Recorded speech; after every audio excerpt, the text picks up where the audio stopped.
Isang mapagpalang hapon po sa inyong lahat. Samahan niyo po kami sa pananambahan at papurihan po natin ang ating Panginoon. Bayaan niyo pong ibahagi ko sa inyo ang awit 73. Kay buti ng Diyos sa taong matuwid, sa lahat ng taong ang puso'y malinis. Gayong pamay sinasamahan mo ako, sa aking paglakad ay inaakay mo. Ang mga payo mo'y umakay sa akin, marangal na ako'y iyong tatanggapin. Sino pa sa langit kundi ikaw lamang, at maging sa lupa'y aking kailangan. Puso ko't kaluluwa ko, kung nanghihina man, ang Diyos ang lakas kong tanging kailangan. Yaong hihiwalay sa iyo'y mamamatay, at ang nagtataksil wawasaking tunay. Ngunit sa sarili tanging hahangarin, sa piling ng Diyos manatili ako. Sa piling ng Panginoong Yahweh ako'y mapanatag. Ang kanyang ginawa'y aking ihahayag. Tayo po'y mukod at manalangin. Opo aming amang banal, tunay nga po ang iyong kadakilaan. Hindi po mapapantayan ng aming mga buhay ang iyong kadakilaan, Panginoon. Salamat po sa araw na ito na binibigyan po kami ng pribilehiyo na makapanambahan, Panginoon. Bawa po'y buksan po ang aming mga puso, ang aming mga isip. Ikaw pong aming pupurihin at sasambahin habang kami nabubuhay. Maraming salamat po. Dinadalangin po namin ito sa matamis na pangalan ng aming Panginoong Jesucristo, na aming Panginoon at tagapagligtas. Amen. Tuloy mo natin ang Panginoon. Hallelujah!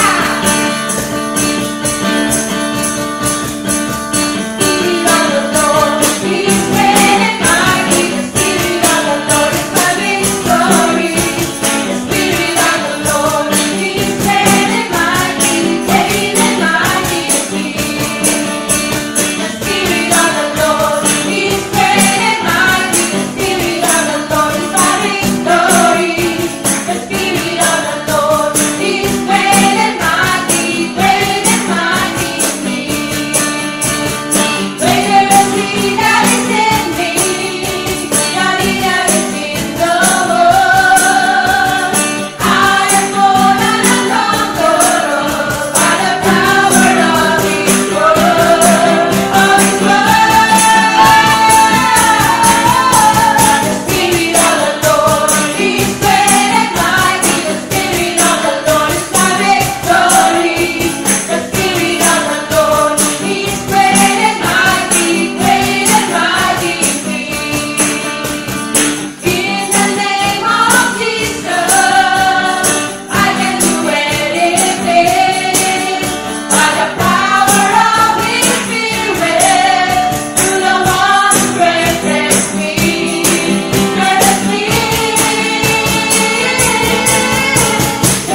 aming poong Panginoon.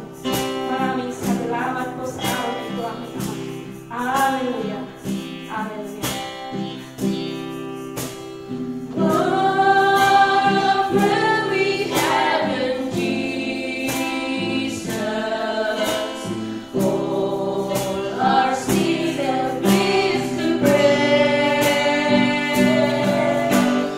What a privilege to care.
namin habang kami nabibuhay, aming Ama.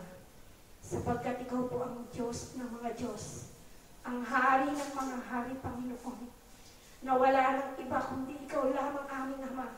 Ikaw rin po ang nakababatid ng laman ng aming mga puso.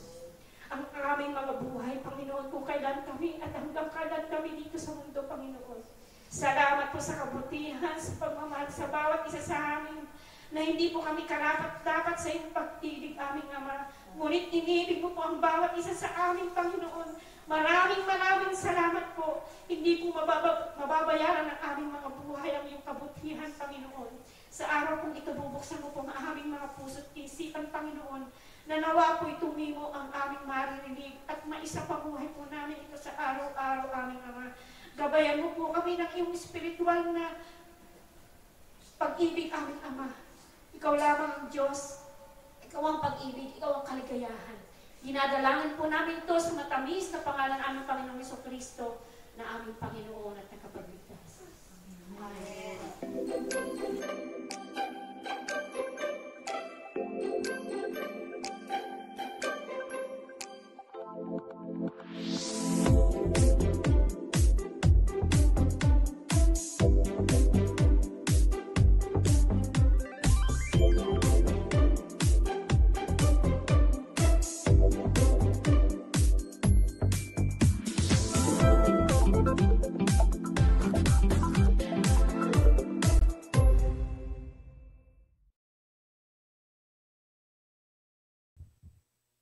Pinagpalang araw ng linggo po sa ating lahat. Samahan po ninyo ako sa maikling panalangin. Aming Ama na makapangyarihan sa lahat, maraming salamat po sa isang napakagandang umagang ito. Lulhatiin ang pangalan mo sa kitaas-taasan na aming Diyos, sa iyong walang hanggang kabutihan sa amin, sa kadakilaan ng iyong pag-ibig o Diyos na hindi kayang arukin ng aming kaisipan. Maraming salamat po sa pribilehyo na muli na patuloy po na magabayan ng bawat katuruan na nagmumula sa inyong banal na salita. Hiningi po namin sa mga sandaling ito ang inyong paghahari sa aming kalagitnaan. Kaugnayin po ninyo ang bawat isa sa amin ayon sa pangangailangan ng inyong mga anak. At ipahintulot po ninyo, Panginoon, na ang mensahe ng iyong banal na salita ay tumimo sa bawat puso. Maging baon po at kalakasan po namin ito sa lakbayin ng buhay na inilaan mo para sa amin. Salamat po at sa mga nalalabing sandali, kayo po maging sentro ng lahat. Tanging pangalan mo ay siyang malulapit madakila. Sa pangalan ni Jesus na aming Panginoon at tagapagligtas. Amen. Samahan po ninyo ko sa pagbabasa po ng John chapter 17. Lalabas ba dyan? Hindi ko na nakausap yung ano. Pasensya na po kayo. English Bible po ang hawak ko at ito ay ang New American Standard Bible. At babasahin ko po ang John chapter 17. Pasensya na po kayo, buong chapter po ito kasi ayaw ko na mag-iwan kahit konti dahil panalangin po ng Panginoong Hesus to. Kaya po yung ating aralin po ngayon ay pinabagat po natin the heart of Jesus in prayer. So babasahin ko po sa inyo. Ang hirap lumingon doon, kaya dito na lang. He said to his disciples, yan ang sinasabi ko pag may edad ng ganito. Hindi bale, kaysa naman sa hindi umabot. Jesus spoke these things and lifting up his eyes to heaven, he said, Father, the hour has come. Glorify your Son, that the Son may glorify you. Even as you gave him authority over all flesh, that all who you have given him, he may give eternal life. This is eternal life, that they may know you, the only true God, and Jesus Christ, whom you have sent. I glorified you on the earth, having accomplished the work which you have given me to do. Now, Father, glorify me together with yourself, with the glory which I had with you before the world was. I had manifested your name to the men whom you gave me out of this world. They were yours, and you gave them to me, and they have kept your word. Now they have come to know the very that everything you have given me is from you. For the words which you gave me, I have given to them, and they received them, and truly understood that I came forth from you, and they believed that you sent me. I ask on their behalf.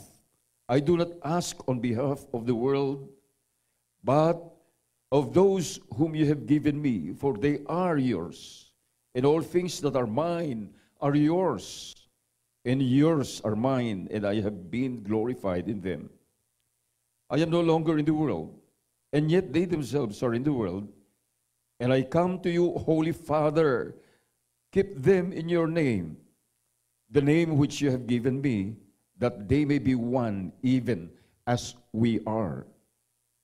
While I was with them, I was keeping them in your name which you have given me, and I guarded them, and not one of them perished, but the son of perdition, so that the scripture would be fulfilled. But now I come to you, and the things I speak in the world, so that they may have my joy made full in themselves.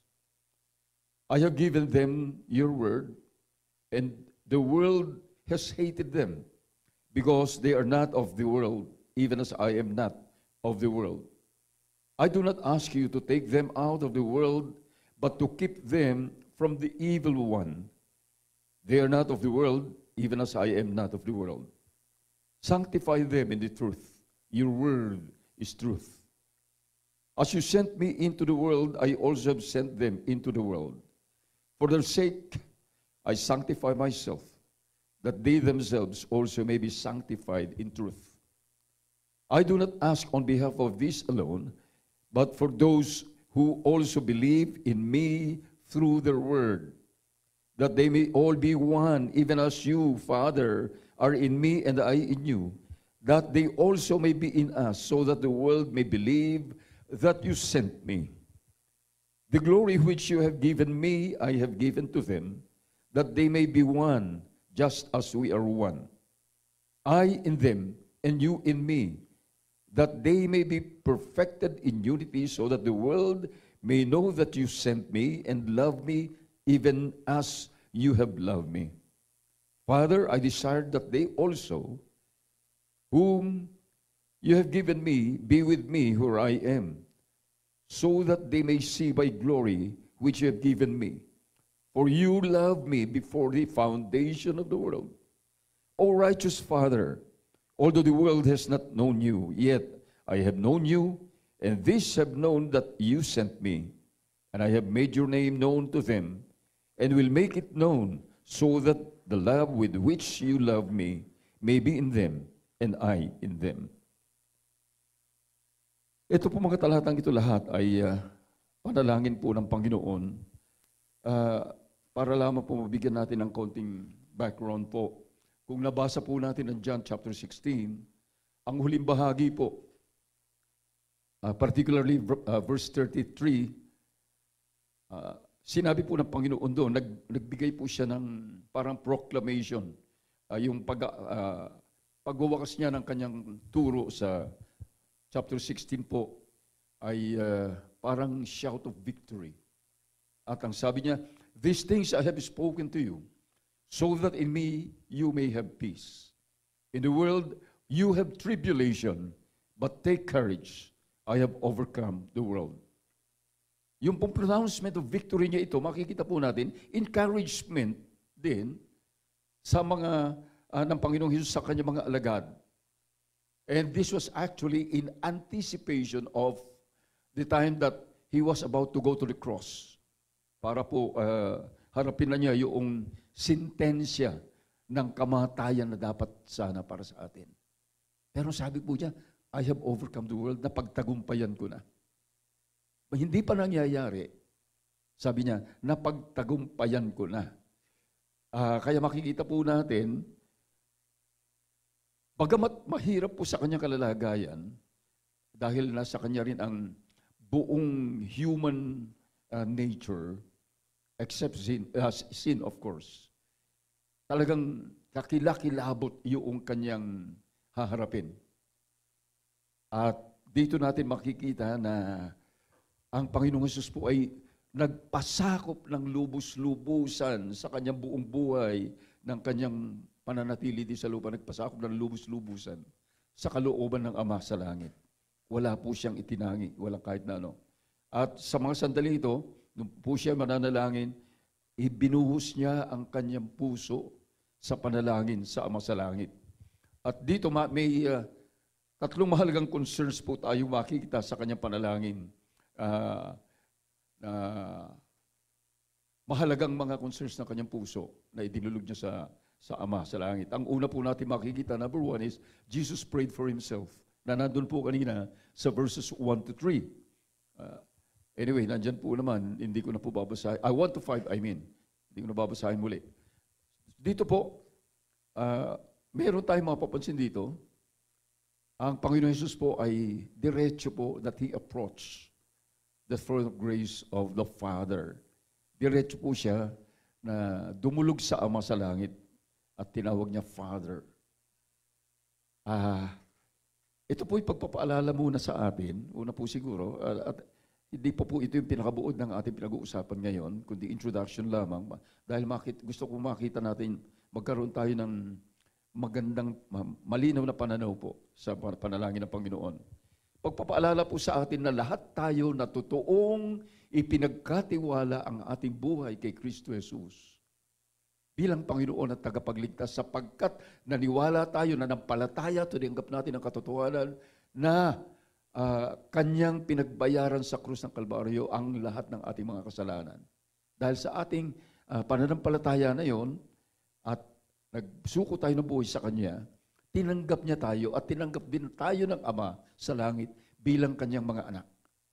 That's the reason why the Son and the Father, they have a father-son relationship. In the same way that each one of us, we have a father and son relationship with God the Father, na makakadulog tayo sa panalangin. Kaya nung nagturo po siya sa kanyang mga alagad, ganito kayo kung manalangin, aming Ama na nasa langit.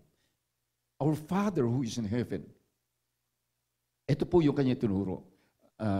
So makikita po natin kung paano po ang Panginoon Hesus nakadulog noon, nung panahon nasa lupa siya, ng diretso sa Ama, ganun din po ang bawat isa sa atin. Hindi natin kailangan dumaan kung kani-kanino o kung saan-saan. Diretso po sa Kanya. At doon po sa panalangin ng Panginoon, letter A, makikita po natin kung how the Lord Jesus Christ addressed the Father. Una, doon sa verses 1, verse 5, 21, 24, ang tawag niya Father, Ama.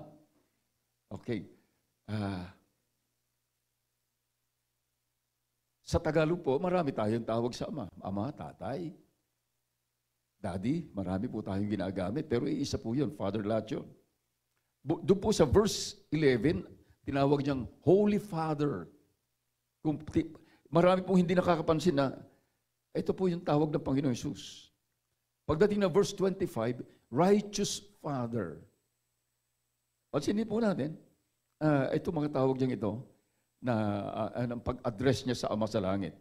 At mahalaga rin ito na maunawaan natin, paalala sa atin lahat, na tanging ang Ama sa Langit, ang tanging karapat-dapat na tawaging Holy Father or Righteous Father. In fact, ang Panginoong Hesus nga po sabi niya, don't call anyone Father on earth because you only have one Father in heaven. Siyempre po, hindi yung ating Ama sa laman. Pero dito, ang daming tinatawag na Father. Ano po? At alam po ba ninyo na tanging ang Ama lamang sa langit ang dapat i-address ng Holy Father o Righteous Father. Kapag ito ay ginamit natin sa ibang tao o may taong tumanggap ng paggamit nito, ito po ay kasalanan. This is an abomination in the eyes of God. Sa tao po, may batas po tayo sa Pilipinas na halimbawa po isang civilian nagpakilalang pulis, may authority ng pulis, ang tawag po ron ay usurpation of authority. Wala kang karapatan na ikaw ay magpakilalang pulis. At yun ay punishable by imprisonment. Kung sa tao, may batas na ganun, dilalo na po sa Diyos. At yan po yung nakakalungkot. Kasi ang dami natin tatawag na Father. Ayaw ko na po magbanggit. Alam na niyo yung ibig sabihin. Ano po? Kung hindi niyo alam, ayaw ko kung saan tiga planeta po kayo. Sorry po. Hindi ko maintindihan. Hindi naman ako... nagsisi na po ko sa Panginoon. Ayaw ko na magpatawa. Mapag-ilan ko minsan. Pangalawa pong makikita natin ay yung request ni Kristo ng Panginoong Yesus po, He requested for glorification. Para po bang self-serving ito? Hindi ito. Kasi yung request niya sa Father to glorify Him, that included to sustain Him in His suffering, makayanan niya lahat, that the Father may accept His sacrifice, and to resurrect Him, and to restore Him again, the purity of His glory from the eternal eternal past. Sa walang hanggang nakaraan, ay meron na siya ng glory na yon.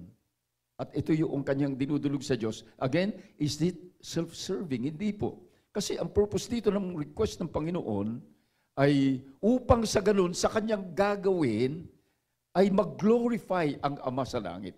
It is for the glory of the Father. Na anuman ang kanyang dadaanan sa lupa, lahat ng kanyang daraanan, kahit na anong pagdurusa, it will be for the glory of the Father in heaven. Yun po yung kanyang unang purpose.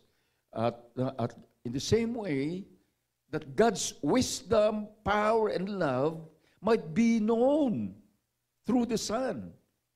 Sa pamamagitan niya ay maipakilala na gano'n ang Ama sa langit. Wala nang iba na meron siya noon. At in the same way, ang lahat po ng mga mananampalataya kay Kristo, ang lahat ng mga talaga sumusunod kay Kristo, ay magiging kadahilanan ng kalwalhatian ng Ama sapagkat tinanggap sila ni Jesus at ang Panginoon Jesus naman ay pinagkalooban sila ng buhay na walang hanggan. Everything is for the glory of the Father in heaven. Yun po yung punto ron na gusto ipakita rito. At kung ang pinag-uusapan po ngayon ay every true Christian should glorify the Father. Ang problema po sa maraming Kristiyano ay ganito po. We only know how to glorify the Father. We only know how to praise the Lord. Kapag successful tayo, kapag may komportable tayo, pag may magandang mangyayari. But, like what the Lord Jesus Christ did, even in time of suffering, in time of difficulties, true Christians should glorify God. Yun po yung punto rito. Na, ibig sabihin po, kahit na ano pa nangyayari sa buhay natin, bigyan natin ng parangal, papurit, pagbulalhati ang Diyos. Sapagkat ang lahat ng ito ay sa katuparan ng kanyang palatuntunan sa ating buhay. Yun po ay kung tayo ay masunurin. Ngayon, kung ang nangyari po sa atin dahil sa ating katigasan ng ulo, it's not for the glory of God. Ano po? Kaya po, kung totoo yan ating ginagawa, we need to be reminded that all genuine Christians would rather suffer. Ano po? At pipiliin po na maging uncomfortable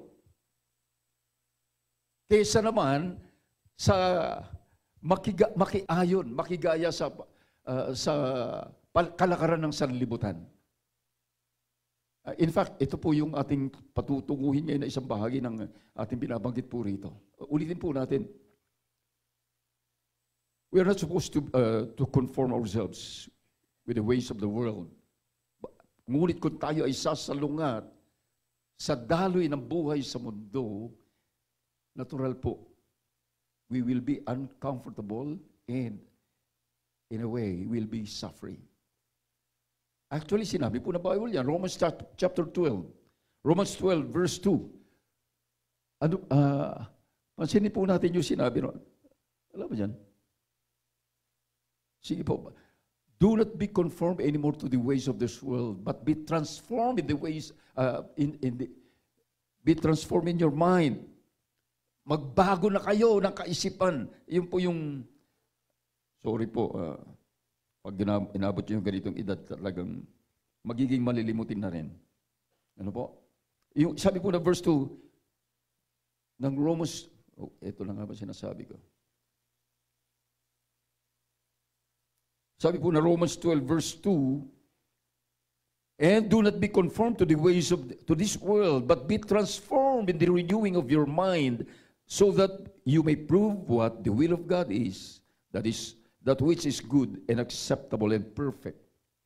So, hindi ka sasang-ayon, sasalungat ka sa kalakaran ng sanlibutan. James chapter 4 verse 4, sinabi rin po ito. Ang sakit po ng pananalita sa James 4:4, sa Tagalog. Mga taksil. Ito po yung kanya sinasabi. Alam ba ninyo, ang pakikipagkaibigan sa sanlibutan ay kaaway ng Diyos?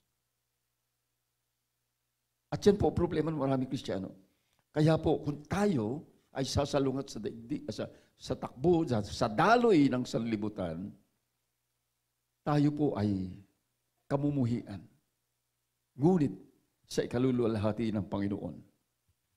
Kaya po, tatandaan natin, hindi na nga po tayo dapat na nakikiayos sa mundo because we are citizens of heaven already. Ephesians chapter 2 verse 19. Citizens of heaven na po tayo. Kaya po, yung ating pagdurusa, kung tayo po ay nagdurusa, for the sake of Christ, will bring glory to God, the Father. Kasi po, that's one way for us to be identified with Him. Na hindi tayo kaayon ng mundo. At no matter what, we are obedient to His perfect will. Kahit na ano pa, ang sasapitin ng ating buhay. At ito po yung mahirap na tanggapin na maraming mananampalataya po ngayon. Sapagkat sa ating kapanahunan po, karamihan ng katuruan po ay puro mga magaganda, masarap pakinggan, masarap tanggapin. Ngunit panlilin lang ng katuruan ng sanlibutan. Yun po yung problema. Ang bahagi pa po ng prayer ng Panginoong Hesus dito, the prayer request of the Lord Jesus Christ was in accordance to the Father's will. Kung ano po yung kalooban ng Ama, ito po, itinalaga na ng Ama, unang-una sa lahat, na ang Panginoong Hesus ang maghahari sa buong sansinukob. So, siya ay may kapangyarihan na magbigay ng kahatulan. Siya rin ang may kapangyarihan na ipagkaloob ang kanyang buhay at may kapangyarihan na bawiin ang kanyang buhay. At siya rin, tanging siya lamang ang may kapangyarihang magbigay ng buhay na walang hanggan sa lahat ng mga kaluluwa na ipinagkaloob ng Ama sa Kanya. Ito po yung kalooban ng Ama para sa Kanya. At dito ay maraming beses po na binanggit po niya ito. Na lahat ng mga pinagkaloob sa Kanya ng Ama, ano po, ay bibigyan niya ng buhay na walang hanggan. At ito po yung ibibigay niya, sabi niya, eternal life as defined by Jesus. Dito po sa verse 3 na binanggit dito, ay yung unang sinabi po niya, pag binasa po natin ang verse 3 ng John, gusto ko pong basahin para po hindi ako magkamali. Mahirap na pong mag-memorize ng verse kapag kayo po ay umabot ng 7. Ang sabi po binanggit ng Panginoon kasi dito sa verse 3 po ng chapter 17, this is eternal life, that they may know you. Kaya po gusto kong basahin ito dahil mayroon pong mahalagang verse, word na napakahalaga rito. That they may know you, the only true God, and Jesus Christ, whom you sent. Yung pong salitang know dito, hindi po basta salitang know, na alam o kilala. Kasi po, yung salitang know dito po ay, yung original meaning na ginagamit po sa Bible madalas ay, ang kahulugan po nito ay yung sa sexual, intimate relationship na mag-asawa.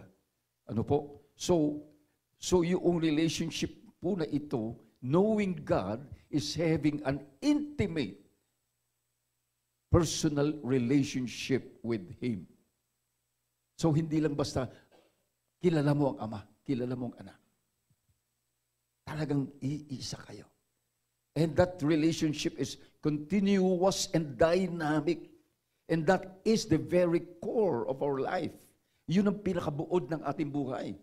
Kung wala yun sa ating buhay, we are nothing. Ganun po kahalaga. Kasi yun na nga, ibig sabihin, doon makikita ang kahulugan na tayo ay may eternal life. Without that intimate personal relationship, our faith in God is fake. Yun po yung problema na hindi nakikita ng marami. Ngunit kaya po pinagdidiinan natin itong binabanggit ng Panginoong Hesus dito dahil yun po yung gustong ipakita rito at nais niyang ipaunawa. Kahit na sinasabi niya sa Ama, kung bakit na itala dito upang sa ganun, lahat po tayo makaunawa ng katotohanan ito. Na tayo po, ang relasyon natin sa Panginoon ay hindi lamang ba sa intimate relationship, kundi ito po ay mananatili sa walang hanggan. From eternity to eternity. Kasi from eternity past, kilala na niya tayo. And that eternity future is everlasting. So, ganun po ang ating relasyon sa Kanya. Kung titingnan pa po natin yung laman ng Kanyang panalangin, yung parang ang Kanyang pagpapanalangin po ay nakabase doon sa parang completed work. Yun natapos na niya, na isakatuparan niya na gawain, na bilanggit niya sa John chapter 4, verse 34. Sabi niya, my food is to do the will of my Father in heaven. At yung work na yun, ay yung gawain niya para sa kaligtasan ng tao. Pero dito, parang sinasabi niya, nagawa na niya kahit na hindi pa. Kaya, mangyayari pa lamang. Immediately after his prayer, magsisimula na mangyari yung kanya sinasabi. Pero parang sinasabi niya rito, tiyak na mangyayari. Kaya sinabi niya, para bang mission accomplished, parang gano'n po yung sinasabi niya. Kaya ang sabi po niya ron sa verse 4, I glorified you on earth, having accomplished the work which you have given me to do. Kaya po, it was based on the certainty, may katiyakan na po, of His finished work on the cross. Ganun, antindi po ng pananalita ng Panginoon, kaya wala pong sablay, wala kahit pagdududa. Pag tinignan po natin sa human perspective, sasabihin natin, ba't naman ang Panginoon Jesus, parang naman siyang self-centered, kasi self-serving yung kanyang panalangin. No, it's not self-serving. Ano po?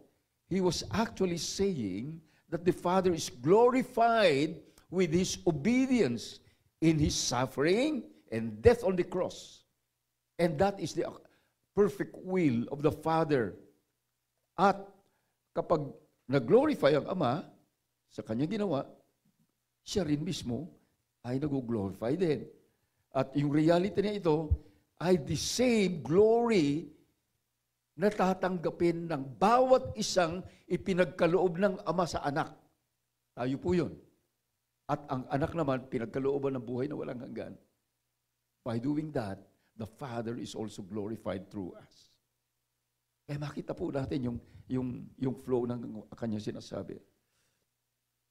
At mahalaga po yung mga bahagi ng panalangin po niyang binabanggit po rito para sa bawat isa sa atin na mananampalataya dahil marirealize natin later on, mamaya po, habang tayo nagpapatuloy, kung paano po tayo dapat tumugon ng tama. how we can correctly respond and rightly respond to the call of God and to the love of God and to the sacrifice of the Lord Jesus Christ in us. Kaya lahat tayo na tinawag ng Panginoon na binigyan ng buhay malangan, nandito pa po tayo sa lupa.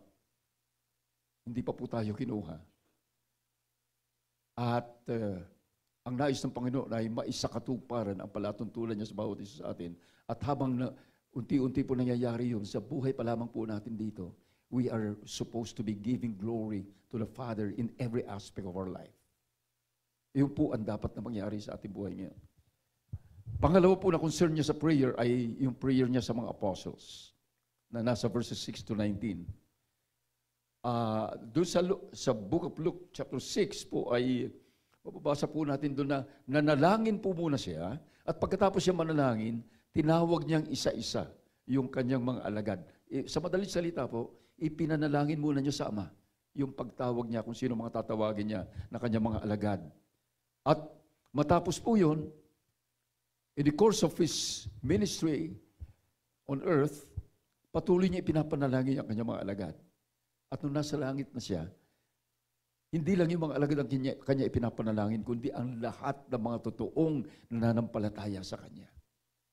Makikita po natin yun sa Romans chapter 8 verse 34 at saka Hebrews 7 verse 25.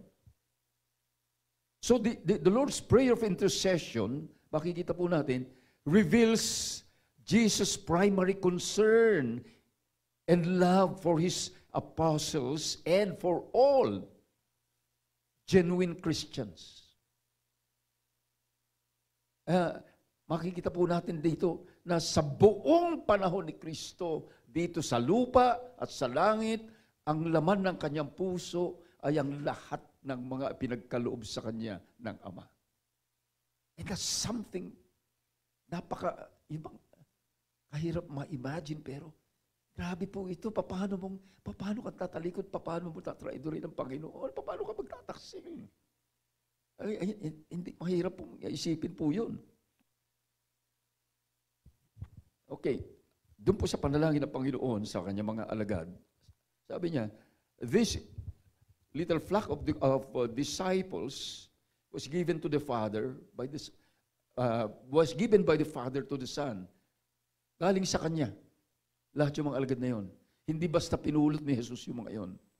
Kung paanong tayo po, bawat isa sa atin, ay tinawag ng Ama patungo kay Jesus, ganun din po yung mga alagad niya noon.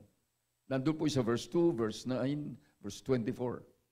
At sila ay ibinukod tangi. Hindi sila nawala sa mundo, gaya natin, ngunit sila ay separated from the sinfulness of the world.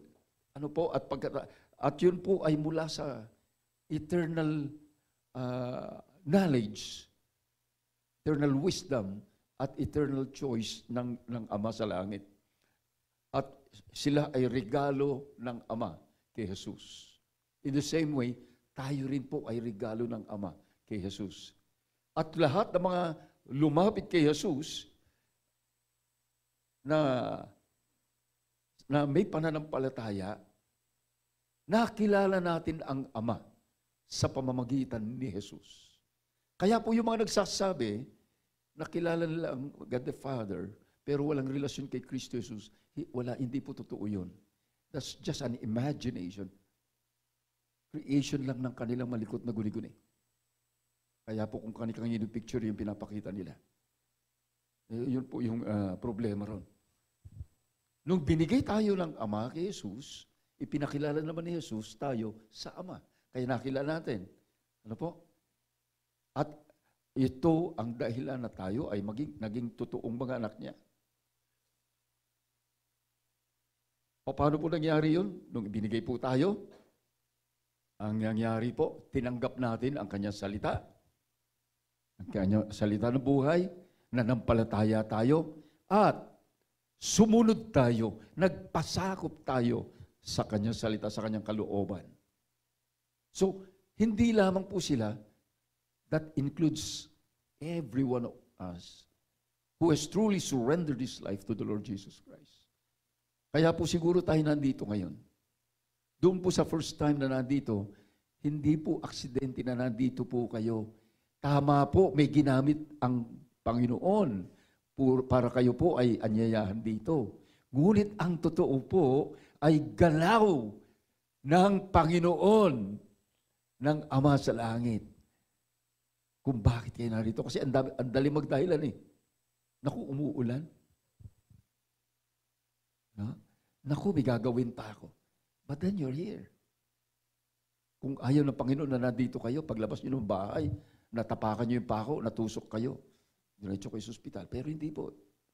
The mere fact that you're here, God is calling you. Mahalaga bagay po na maunawaan po natin to.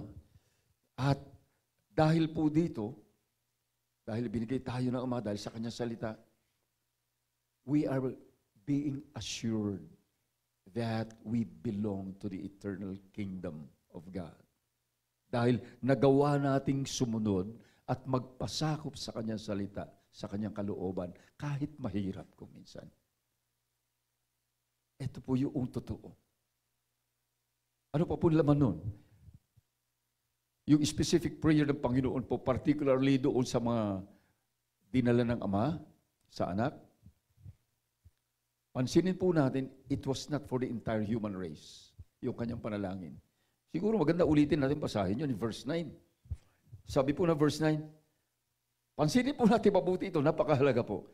I ask on their behalf, I do not ask on behalf of the world, but of those whom you have given me, for they are yours. Hindi ipinanalangin, hindi dinulog ng Panginoon ang lahat ng tao sa mundo, kundi yung mga ibinigay lang na Ama. At binigyan niya ng buhay na walang hanggan. Eh makikita po natin later on na nung nanalangin ng Panginoon, hindi lang para doon sa mga mananampalataya noon, kundi pati mga future na mananampalataya. At yun ay tayo. Makikita po natin sa mga susunod na talata. Kaya po, isipin po natin mabuti ito. Yung sinabi ng Panginoon na ito sa verse 9, ang problema po ng tao ngayon na masyadong religyoso, gustong ipanalangin ang mundo, ipanalangin ang lahat ng tao, ipanalangin ang lahat ng Pilipino, ipanalangin yung bansa na nagkakagulo. Parang maganda po. Ngunit sa mata ng Diyos, ang kalooban ng Diyos, kahit na anong kaguluhan po mangyayari, wala po makakapigil niyan talaga mangyayari dahil sinabi na po ng Bible yan. Ang concern ng Panginoon ay lahat ng Kanya. Kasi yung mga hindi Kanya, siya mismo wala siya magagawa. Yun ang pinili nila eh. Just to be practical and reasonable. Kung minsan, tayo po mga Kristiyano, namimilit pa po tayo. Tao, sige, punta ka na. Susuhulan pa yan. Ililibre kita ng lunch. Hindi po nakukuha sa ganun ng Panginoon. Kaya po yung mga iba, para lang mag-attract ng maraming tao, mag-iimbita ng celebrity, na artista kuno, yan, magdadatingan ng tao, nagpunta sila rin para sa Panginoon, no? So, makikita po natin, iba ang kaparaanan ng Diyos, ibang kaparaanan ng tao. At hindi pwede magsama yon. Kaya, very specific yung prayer ng Panginoon dito, na makikita natin. Hindi para sa lahat, kundi lahat. Yun lamang kanyang mga tinawag. Yung mga binigyan ng buhay na walang hanggan. At yun ang problema po ng karaniwan sa mundong ito. At ay nakakalungkot man sabihin, bakit po wala tayong magagawa ron? Ang katotohanan nito, ang mundo po ay pasama ng pasama ng pasama. Marami ang nai-stress, pamahal ng pamahal ang mga bilihin. Wala po tayong magagawa. Talagang papunta ron. Sinabi na po ng Bible yan. Mahaba pa kung pag-uusapan pa po natin yan. Pasama ng pasama ang mundo. Wala po tayong magagawa. Sinabi na po ng Bible yan. Dahil ito ang talagang mangyayari, gaya na sinabi ng Panginoon, na habang palapit ang araw ng kanyang pagdating, hindi mapipigilan ang napasama rin ng pasama ang tao. Kaya po, ito po ay isang bagay na magmumulat sa ating kaunawaan na ang concern, ang main concern ng Panginoon is the protection, preservation, and sanctification of those who belong to Him. Ito po yung specific concern niya. Verse 11 and verse 17, binanggit po yan. Kung kaya, lahat tayo na totoong ipinagkatiwalang ating buhay sa Panginoong Hesus dahil alam natin na tinubos tayo ng kanyang dugo at ng sariling buhay mula sa sumpa ng kasalanan at kamatayan, tayo lahat kasama po dito sa panalangin niya. Para sa atin po ito. Kaya hindi natin ito dapat baliwalain lamang o just taking it that so lightly. Hindi po. Kaya po, ulitin natin, it's not, his prayer is not for the entire human race. Only for those who are chosen.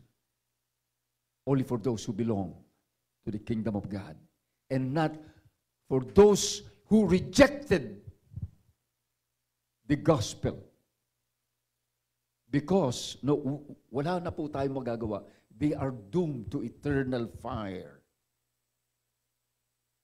Hindi nga lamang natin alam kung sino yung mga yon. Ano po? Wala tayong karapatan na usisain. Kaya naman, ang salita ng Diyos, binabahagi natin kahit kanino. Ultimately, God's sovereignty will still prevail. Yun po yung totoo. Ang kasunod po mangyayari dito, sinabi na po ng Panginoon na hindi maglalaon, siya ay lilisan. Iiwan niya ang kanyang mga alagad, at ang kanyang mga alagad ay maiiwan sa makasalanang mundo na ito upang isakatuparan ang kanyang plano na palaganapin ang mensahe ng mabuting balita ng kaligtasan at itayo ang kanyang iglesia. Huwag kayong magkakamali, baka mayroon pa hindi nakakaalam kung ang iglesia, hindi po yung relihiyon. Iglesia, they called out. Ano po? Yung tinahog ng Panginoon. Tayo po yun. Kaya, dahil ang mga alagad ng Panginoon ay nandito pa sa lupa, pinapanalangin niya kanilang mga protection, maingatan sila dahil ang mundong ito ay very hostile laban sa Diyos. Dati na sila na kinapupuotan nila ang Diyos. At yung kanilang pagkapuot sa Diyos ay naging pagkapuot kay Kristo. At pagkatapos noon ni Kristo, yung pagkapuot nila kay Kristo ay nasalin sa pagkapuot nila sa mga alagad niya. At pagkatapos noon, tuloy-tuloy na po yan. Lahat ng mga totoong nanampalataya, totoong nag-commit ng kanilang buhay kay Kristo ay kinapupuutan ng makasalanang mundo.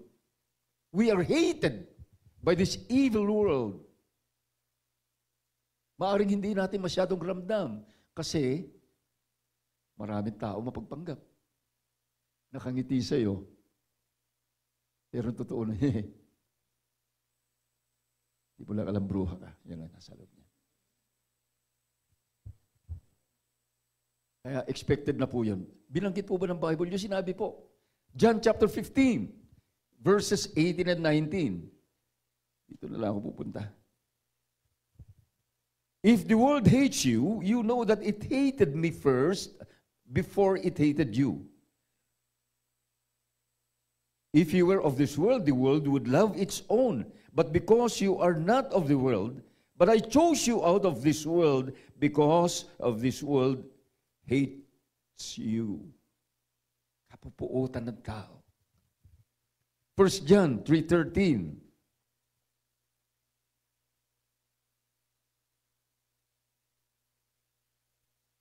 Dito po ay binanggit na muli, papansinin po natin na laging ipinapaalala sa atin dito ng Bible.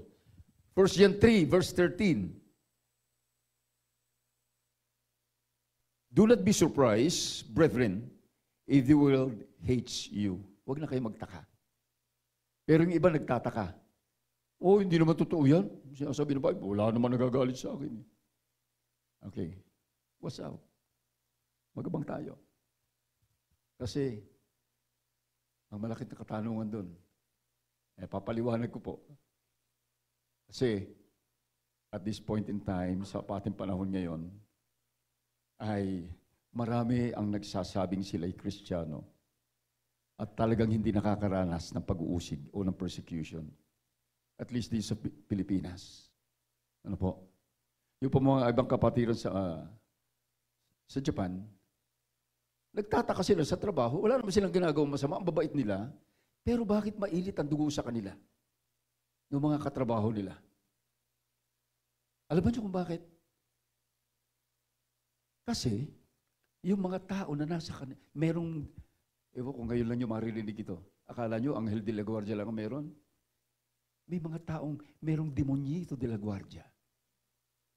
At yung mga may Demonyito de la Guardia, alam nila yung espiritu na nasa iyo kung ikaw ay Kristiyano. Kaya yung Demonyito de la Guardia niya, ang nag-uudyok, asar na asar. Kaya kakasangkapanin niyo ng tao. Sa Pilipinas kasi, ang dami kasing artista. Hindi mo halata. Sorry po. Maganda naman yung word ko, di ba? Artista. Okay, bakit po nangyayari yun? Maraming kadahilanan. At ang pinaka-common na pangyayari, there are so many nominal Christians. Ang ibig sabihin, Christians by name. Ayan, nabinyagan sa simbahan, na maliit pa, Kristiyano na anak ko. That's not true. Ano po? Kaya nominal Christian yan kasi yung kanilang buhay, compromising. Halos kapareho ng buhay at lifestyle ng mga tao ng sanlibutan. Halos hindi makita ang pagkakaiba. Pareho ng lifestyle, pareho ng principles, pareho ng values. Kung may slight difference, konting-konti, hindi mahalata. At marami sa ganito, hindi ko alam kung dapat kong sabihin, pero kita naman siguro natin, sa mga traditional quote-unquote Christian churches, na halos, ang makita mo lang pagkakaiba ng konti yung form of worship, pero yung buhay, halos pareho. Alam ko po kasi dami ko nakasama nung araw ng mga ganun. And that's one of the reasons why I did not believe them. At, okay, meron din pong, hindi ko alam kung ako lang po nagbinyag nito. Alam mo niyo, marami din ang mga secret agent Christians. Ewan ko ngayon lang yun narinig. Na-invento ko pong madali ito dahil karanasan ko po. Secret agent po ako nung panahon ng martial law. Agent 0202.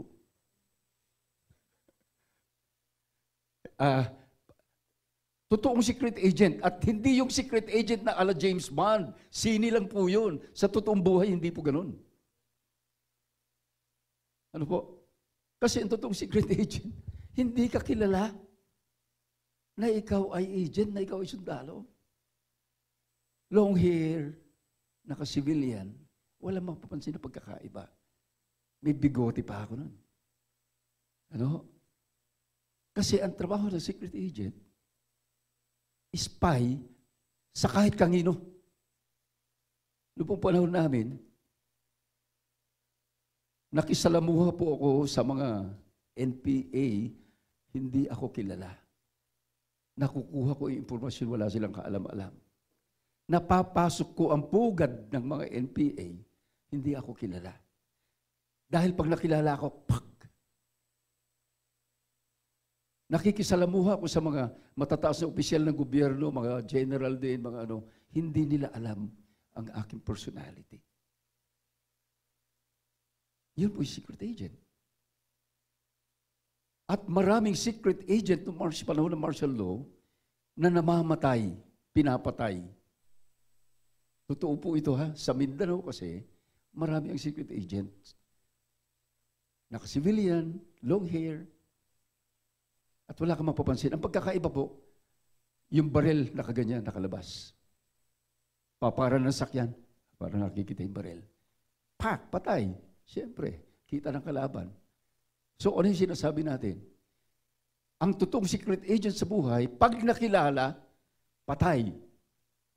Ngunit ang secret agent Christian, pag hindi nakilala na Christian, patay. Yun po yung kabaliktaran. Are you a true Christian? Bakit wala nakakilala sa yung Kristiyano ka? So, hindi totoo. It is as simple as that. Ano po? Yung iba naman, may identify na Kristiyano, kasi nasa Christian church, maganda yung kanyang mga ginagawa. Ang problema po, takot i-share si Kristo. Takot i-share ang pag-ibig ni Kristo. Bakit? Fear of rejection. Natatakot mapahiya. Natatakot ma-reject. Natatakot na aayawan siya ng kaibigan. Marami pong ganon. I know. May mga kasama nga sa isang opisina, inabot ng 2 taon, after 2 years, doon palang nalaman na Kristiyano pala yung 2 yun. Pero ito po pong isang sad story sa ating kapanahunan ngayon. Marami rin po yung mga nagsasabing sila ay Kristiyano at nasa loob sila ng Christian church. Pero ang nangyayari po, mas masahol pa ang kanilang ugali sa mga hindi mananampalataya. And that is true. Kaya nga po, ewan ko, kung dapat ko pang ikot, may quotation na isang pastor noon, Lord, please protect me from some of your followers. Pangit ng panalangin. Gayunpaman, kailangan maging aware na po tayo ngayon na ang ating pong pananampalataya ay malalagay sa pagsubok.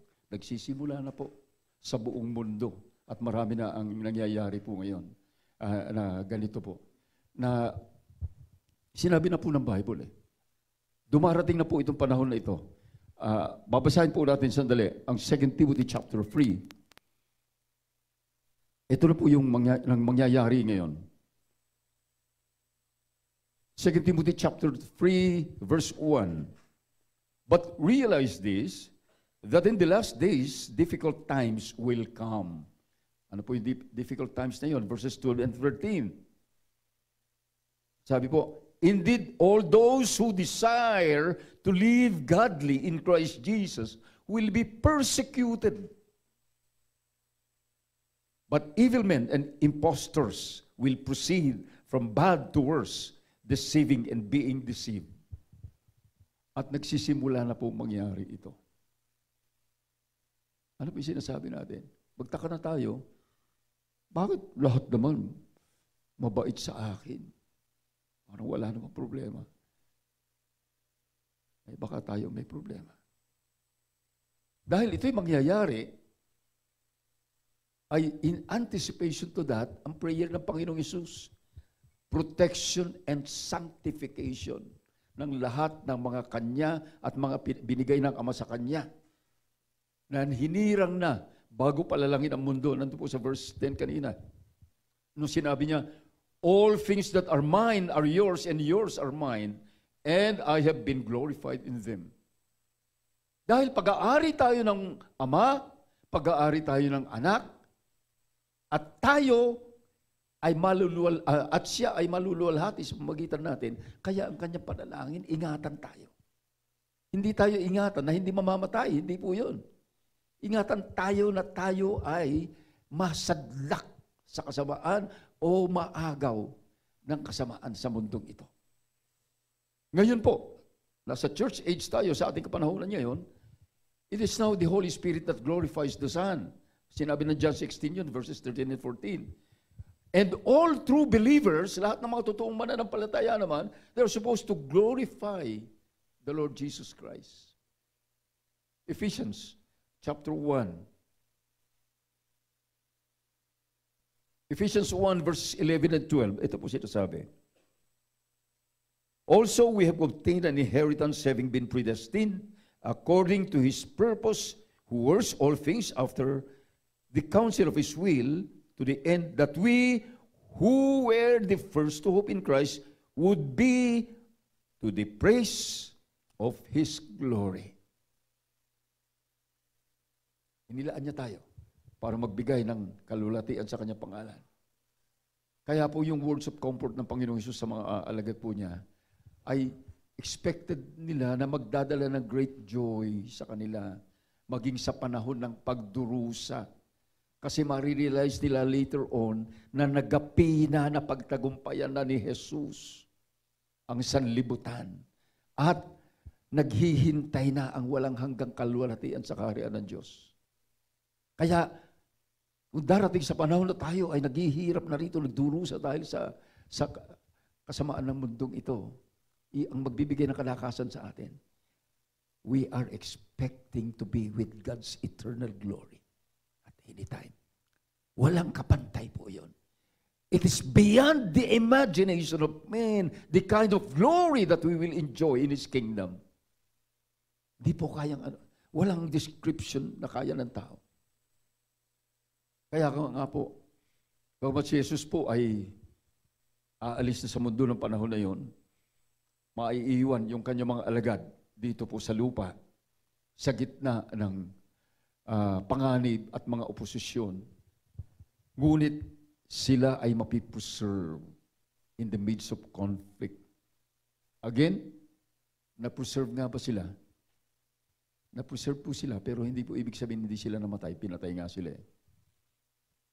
The preservation there is, talagang sila ay nakalaan sa kanyang kaharian, no matter what. Kaya, nilalayon din ng Panginoon na lahat ng mga tutuong sa Kanya ay magiging patotoo ng katotohanan sa mundong ito na punong-puno ng kasamaan. Tayo po ay narito pa, hindi pa niya tayo kinuha. Ang bawat isa sa atin ay magiging patotoo ng pag-ibig ng Diyos na walang kapantay, ng Kanyang kapangyarihang walang kapantay, ng Kanyang katapatan sa lahat ng mga totoong magpapasakop sa Kanya. Habang tayo narito. At yun po ginawa niya sa mga alagad. Isipin po natin, pinatunayan ng mga alagad niya noon sa lahat ng mga sinaunang Kristiyano kanilang katapatan, maging sa gitna ng panganib at kamatayan. At yun ang naging dahilan ko bakit pinapatay ang mga Kristiyano lalong dumadami at umabot sa ating kapanahunan. It was because of their testimonies. Panghuli po ron, nanalangin po ang Panginoong Hesus na ang kanyang mga alagad po will be sanctified of the truth of God's Word. Doon po sa verse 17 to 19, nandun po yun. Ibig po sabihin, they will be set apart for God and for God's work. Namang punto po, ang buhay ng mga totoong kay Kristo ay kakaiba sa mga buhay ng mga tao ng sanlibutan. At sila ay magkakaroon ng kakayahan na makasunod sa kanyang kalooban, even in the midst of rejection and rebellion of this world.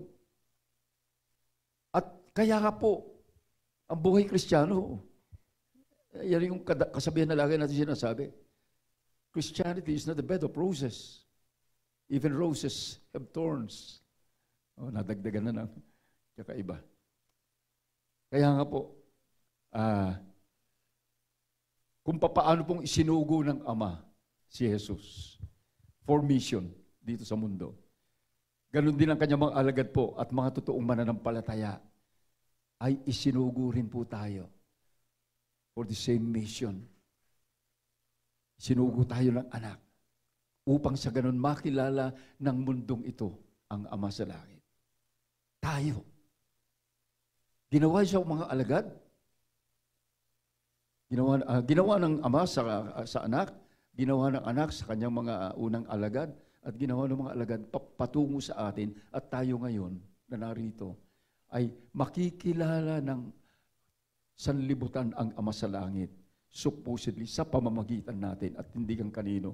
Kaya po, yun po ang ating napakahalagang misyon dito po sa lupa. Kaya po yung sinabi niyang, as the Father sent me, so I sent you, ay halos pareho po doon sa kanyang, sa tinaguri ang Great Commission sa Matthew 28 verses 18 to 20. Therefore, go and make disciples of all nations, baptizing them in the name of the Father, of the Son, and of the Holy Spirit, and teaching them to obey all that I have commanded you.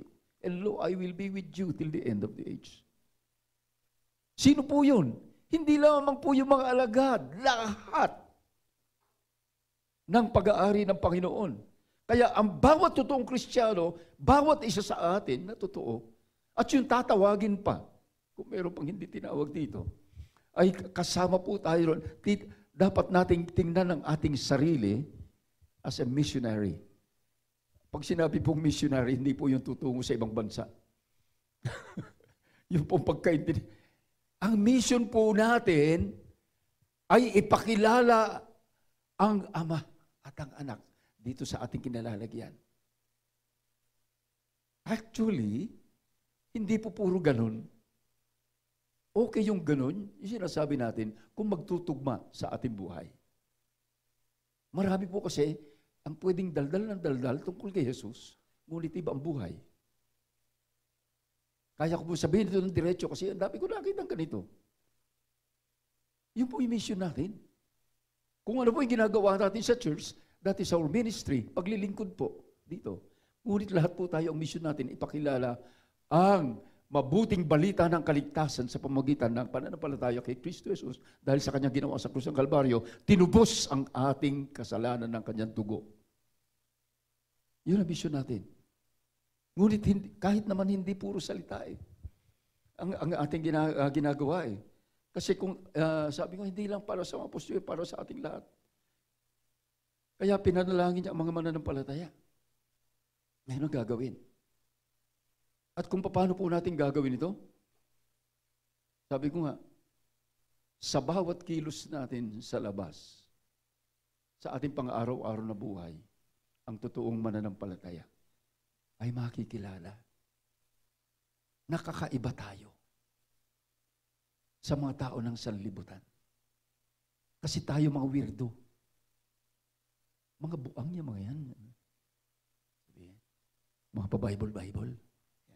Pero yung mga tatawagin ng Panginoon, makikita po ang kaibahan natin at sila ay maaakit sa liwanag. Ngunit ang mga nakatakda sa walang hanggang kaparusahan, kamumuhian tayo. But then that is not the point. The point is, kung ginagawa natin ang dapat natin gawin. That is our mission. Kaya nga po, yung panalangin ng Panginoon para sa lahat. Yung, sa mga future believers. Okay, basahin po natin muli yun. Makikita po natin. Dito po, kasama tayo. Doon sa kanyang panalangin. Verse 20.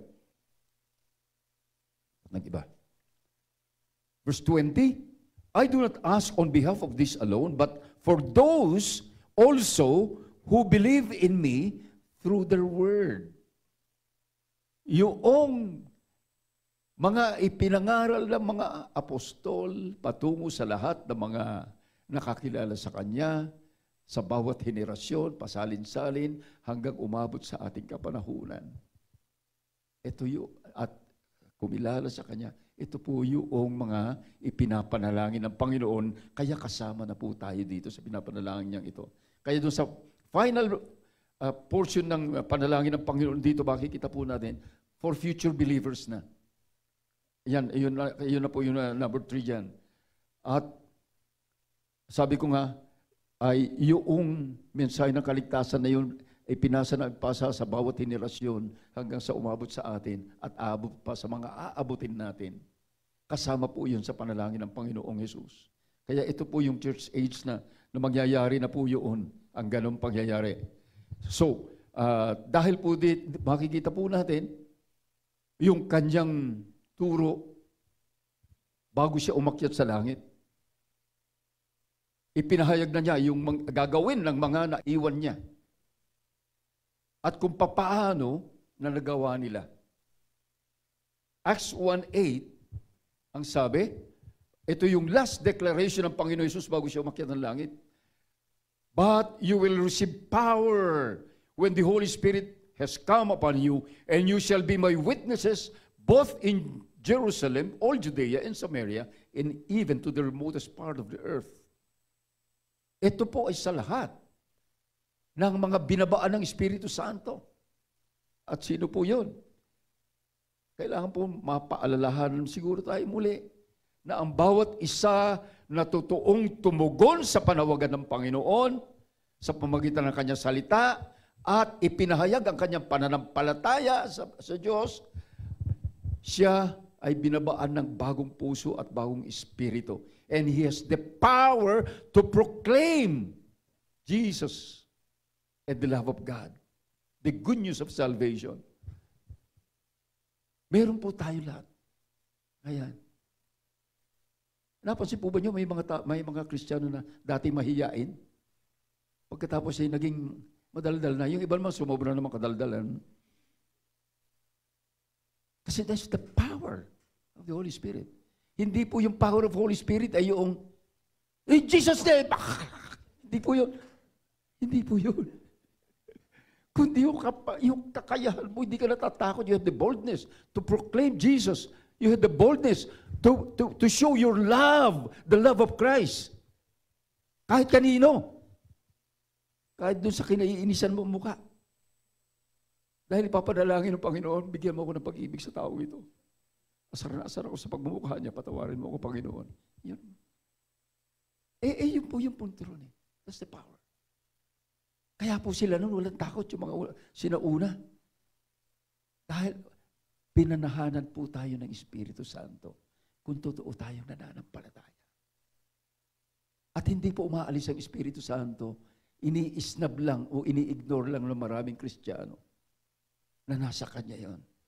Kaya po, sa huling bahagi ng panalangin ng Panginoon po, sinabi niya ito.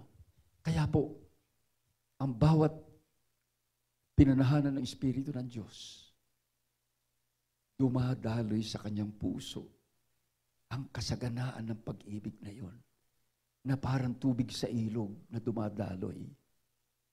At hindi mo mahahadlangan. Hadlangan mo yung tubig sa ilog, lagyan mo ng harang, hahanap ng lagusan. Ganon din po yung pag-ibig ni Kristo na nilagay sa ating puso. Hindi mo pwedeng nandito lang.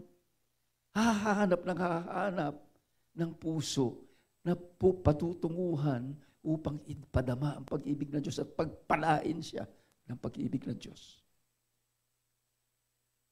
There's no such word as hatred sa kapwa-tao.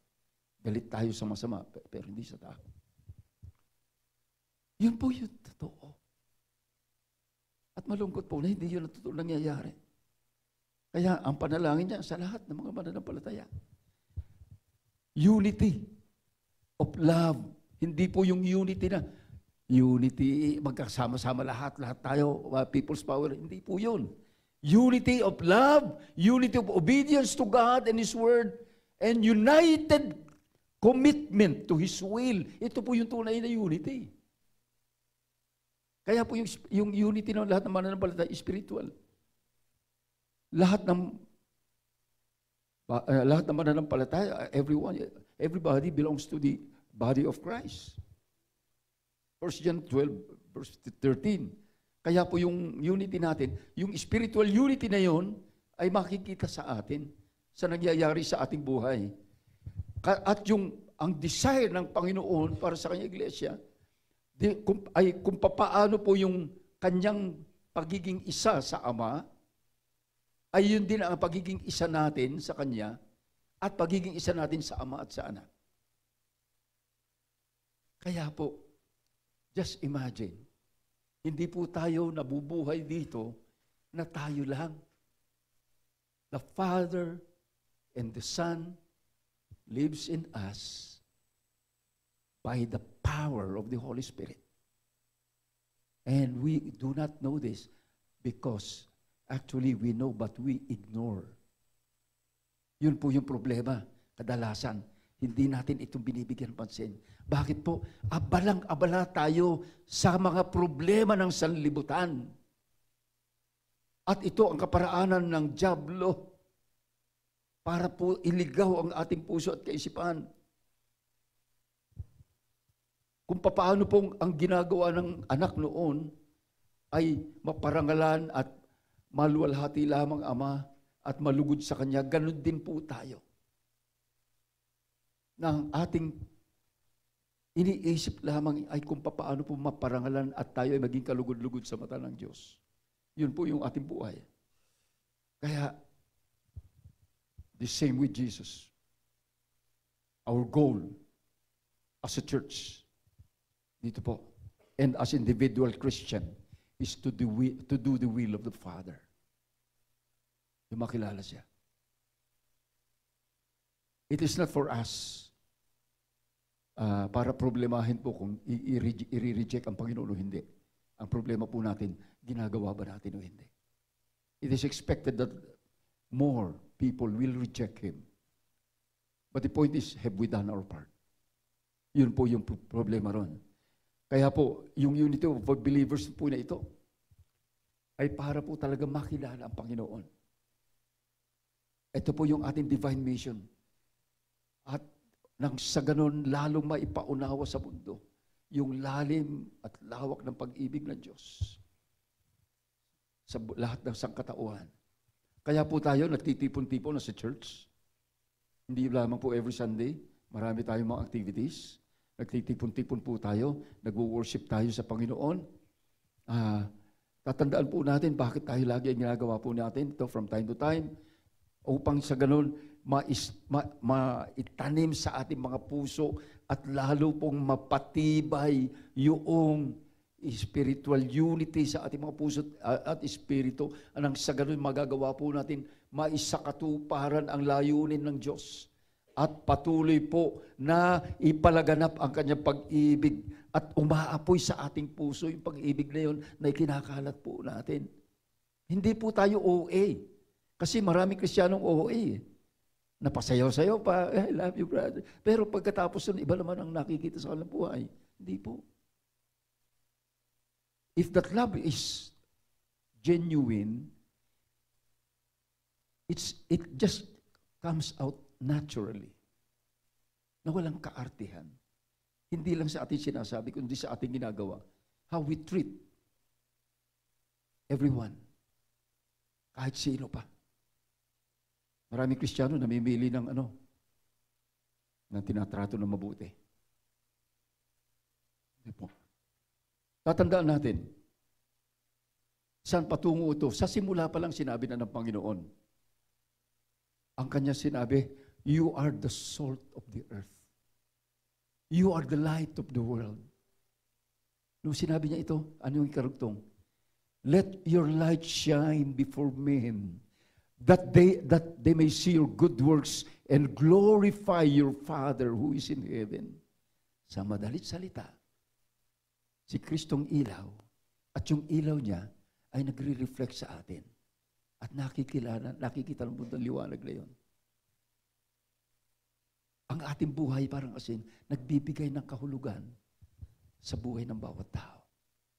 At sa nakikita sa atin, nalululhati ang Ama sa langit. Kaya po malaking katanungan, ito po ba ang buhay natin? Yun po malaking katanungan. Of course, lahat po tayo may pagkakamali. Of course, lahat po tayo nagkakamali at nagkakasala. But the point is, we know how to acknowledge our mistakes and we know how to repent. And we always desire to glorify God in spite of our weaknesses and frailties. Tayo pong lahat ay tumayo. At marahil po ay iyuko nga po natin ang ating mga ulo. Ipikit natin ang ating mga mata. Pagbulay-bulayan po natin ang mga sandaling ito. Tanungin natin ang Panginoon, Panginoon,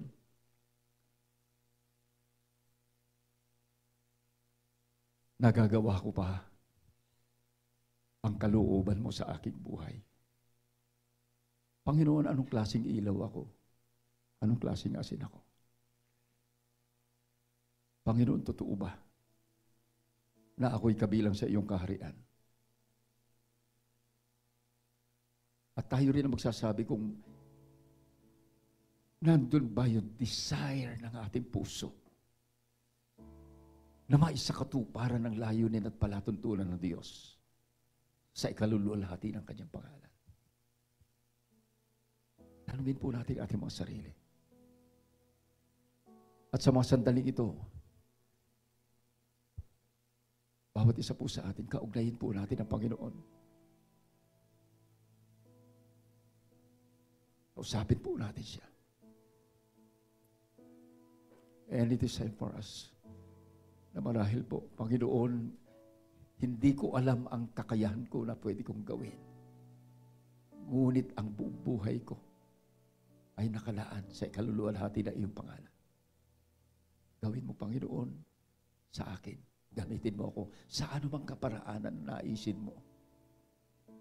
Alam po nyo, hindi sa malaking kaparaanan o maliit na kaparaanan. Little things mean a lot in the eyes of God if it is for the glory of His name. Yun po yung mahalaga. Sige po, manalangin po tayo. Aming Ama, sa inyong harapan po, nandito po ang inyong mga anak. Alam po nyo ang laman ng bawat puso. Kaugnayin po ninyo ang bawat isa sa kanila ayon sa kanilang pangangailangan. Father, send for the spirit of conviction upon every heart na makilala po namin ang aming mga puso. Bigyan po ninyo ng kakayahan ang bawat isa, Panginoon, na idulog ang kanilang mga puso sa iyo. At ang mga sandaling ito ay mga sandali na itatalaga nila ang kanilang sarili. Ilalaan nila, Panginoon, ang kanilang sarili sa anumang kaparaanan na naisin mo sa ikaluluwalhati ng iyong pangalan at sa ikatutupad ng iyong palatuntunan sa kanilang mga buhay.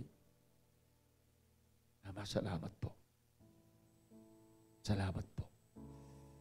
Tulungan po ninyo kami, Panginoon, na sa kabila po ng aming mga kahinaan, mga pagkakamali at kasalanan, magkaroon pa rin kami ng masidhing pagnanais na magpatuwid sa iyo at ang aming buhay ay maging patotoo ng iyong pag-ibig at kapangyarihan na nagpapabago. Ama, salamat po. Let your name be glorified and exalted in every life right now. In the mighty name of Jesus. Amen and amen. Amazing grace, how sweet the sound that saved a wretch like me. I once was lost, but now I'm found. Was blind, but now I see. 'Twas grace that taught my heart to fear, and grace my fears relieved. How precious did that grace appear the hour I first believed.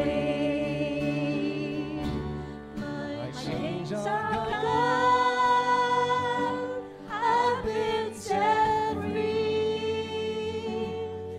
My God, my Savior, has ransomed me, and like a flood, His mercy reigns, unending love, amazing grace. Lord has promised good to me. His word, my hope secures. He will my shield and portion be, as long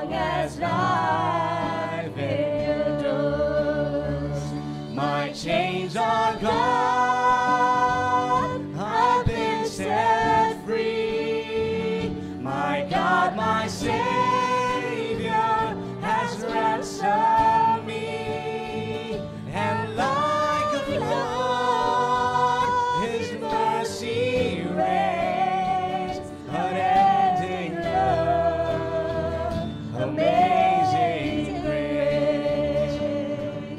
Oh God, I've been set free.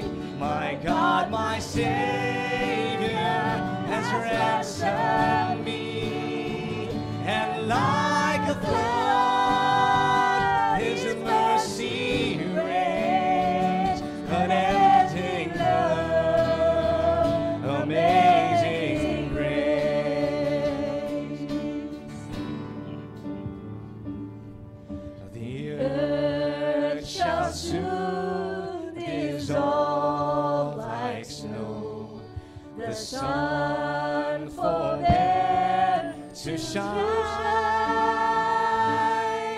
but God who called me here below will be forever mine, will be forever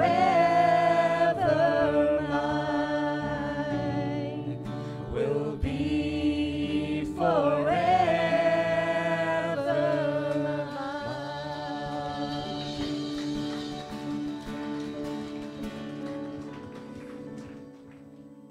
Father, we glorify your name, O Lord God. Wala pong kapantay, Panginoon, ang pinagkaloob ninyong biyaya at kahabagan sa aming mga buhay. Allow us, Father, to continually be reminded of your eternal love for us, who are never worthy of your love, but then your Son died for us. Salamat po. Walang hanggang pasasalamat. Wala po kaming kakayahan, Panginoon, na gantihan ang ginawa mo sa amin. Turuan mo lamang po kami at tulungan niyo kami na maisakatuparan po namin ang inyong mga palatuntunan sa aming mga buhay habang kami po ay naririto. Wala po kaming kakayahan sapagkat kami mahina. Ngunit salamat po sa banal na Espiritu na nagbibigay ng kalakasan at kapangyarihan na manindigan sa pananampalataya at ihayag ang iyong banal na pangalan sa madilim na sanlibutan na aming kinalalagyan. Salamat po, Panginoon. Luwalhatiin ka, aming Ama. Aming Diyos, muli po sa aming pong panimula ng isang panibagong araw. Inilalagak po namin sa inyong mapagpalang kamay ang buhay ng bawat anak mo na naririto ngayon. Ang bawat isa, Panginoon, maging ang mga wala rito ngayon. Nasasamahan niyo sila sa lakbayin ng buhay na kanilang tinatahak. Gagabayin po ninyo sila sa landas na inilaan niyo para sa kanila. Bigyan sila ng kalakasan na salungain at digmain ang lahat po ng hadlang ng kaaway at kamtin nila ang katagumpayan ni Kristo sa kanilang mga buhay. Ilayo po ninyo ang bawat isa sa lahat ng panganib, kapahamakan o anumang uri ng karamdaman. At gayon din po, Panginoon, ipahintulot po niyo ang kaganapan ng iyong palatuntunan sa bawat buhay. Padaluyin po ninyo ang kasaganaan ng iyong biyaya at pagpapala sa bawat tahanan na kinakatawan ng bawat isa at bigkisin po ninyo ng kapayapaan at pag-ibig mo ang bawat sambahayan. Na sa bawat sambahayan maihahayag po, O Diyos, na si Kristo ang aming Panginoon. Salamat po, Diyos, sa inyo lamang ang lahat ng papuri, pagsamba at pagluwalhati sa pangalan ni Jesus na aming Panginoon at tagapagligtas. Amen and Amen. God bless you all.